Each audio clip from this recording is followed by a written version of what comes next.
Welcome back, you guys. This week we're going to be talking about warm and cool colors on the color wheel. Now, of course, we know our standard rainbow order: red, orange, yellow, green, blue, purple. Now, we separate those colors into two different groups, and we call those warm and cool. Now, our warm colors are going to be separated into red, orange, and yellow. And an easy way to remember warm colors is things that remind us of things that are warm. So for example, here I've got the sun. The sun is warm. Then I've got a fire and a flower. Okay, now flower I just added in just to give you another example of something that isn't temperature based. So the sun, you can see when we look at it, although we shouldn't look at it for too long, it's got red, orange, and yellow. Same thing goes with the fire. Now, of course, there are different types of fires, but we're talking about the red, orange, and yellow one. So these are some easy ways to remember warm colors. Now, warm colors are always going to be red, orange, and yellow. Now, moving on to cool colors. These are softer colors. They remind us of cold things or really cool things.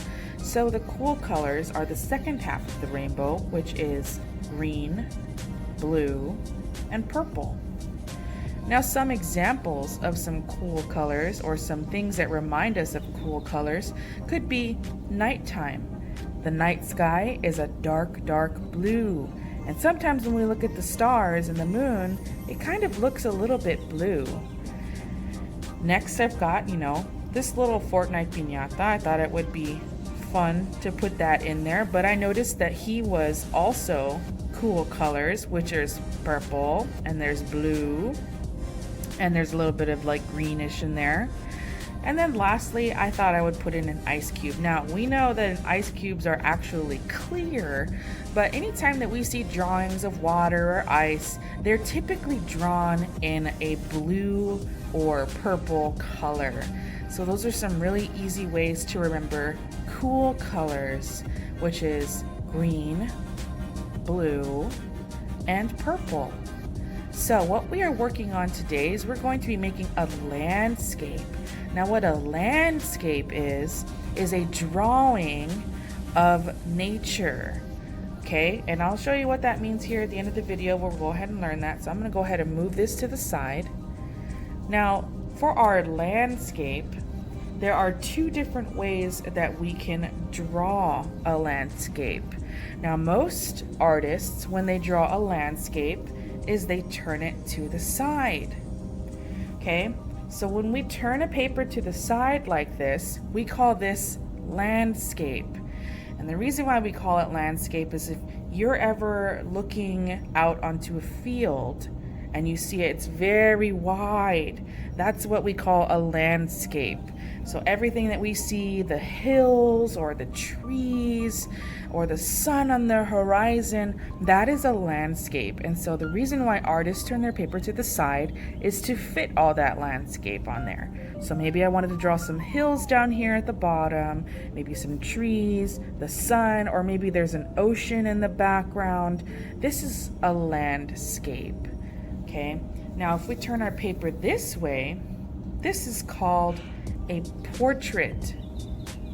So the reason why we call it a portrait is because in lots of paintings in the art world, when it's a painting of a person, typically they draw it this way, and that's in order to make enough room for the person in their painting or drawing. So let's just imagine the Mona Lisa here in the middle of our painting. Paintings or drawings that you see of people that are in this orientation are called portraits. Now, we can go either way. We can go, what's it called? Landscape or portrait. Landscape or what? Portrait. Good job. Now, I'm going to go ahead and go with the portrait mode. I like it better this way. I think it's going to fill up the paper really nicely. And we're going to draw a landscape using only lines. And I'll show you how I do that here in just a second. Now you can use anything that you have at home. You can use crayons or you can use markers. I'm gonna go ahead and use markers because it's gonna be a lot easier for you to be able to see, okay? So I'm gonna start here. And what I'm gonna do is I'm gonna have all my cool colors right here at the bottom half of my paper. And then I'm gonna have my warm colors up here at the top, all right? Now you're also going to need a black crayon or a black marker, and I'll show you what that's for here at the end. So a real easy way to do it is to start by drawing your hills. So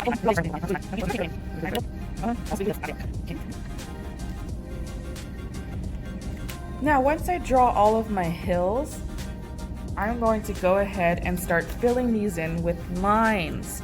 Now we talked about lines a couple weeks ago. Now lines are very important in art also. So we are going to just make plain lines. And you can change color if you want.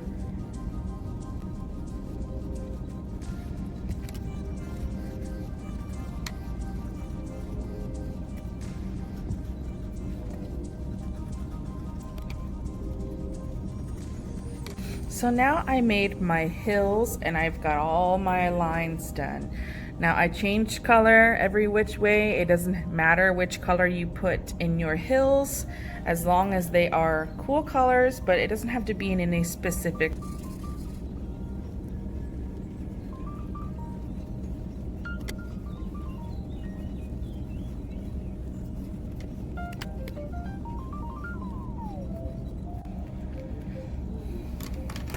And there we go. I've got my sun in the background and I've got my hills in the foreground. That means it's in the front.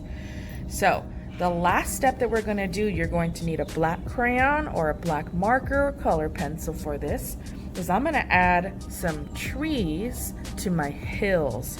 And this is the nice final last touch.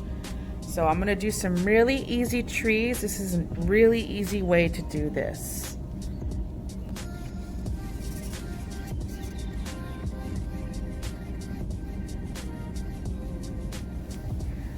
There's one tree, so I'm going to add some more to my picture. Now, the more trees that I add, the smaller they're going to get, because when you think about it, this is closest to us. This is the foreground, and this is our background. That means it's furthest away from us, okay? So if I draw a tree right up here on this horizon, it will be a small tree. But if I draw a tree right up here on this first hill, then it'll be a big tree because it's closer to me, and that means it's going to be bigger. So the farther away something is from us in a painting or drawing, the smaller it will be. So just think foreground, which is first or in front, and then background, which is back or behind.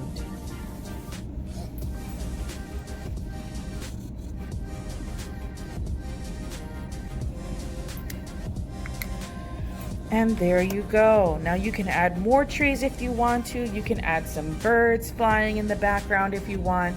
I'm gonna leave mine like this. Now also, if you want to do an extra step, you can go in with some crayons or some color pencils if you did this in a marker, and you can go in and color in the hills.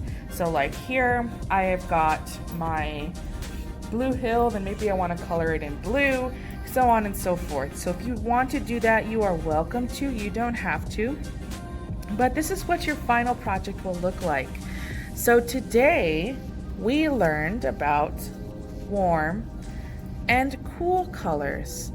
Now, warm colors are going to be associated with things that are warm, like fire or sun.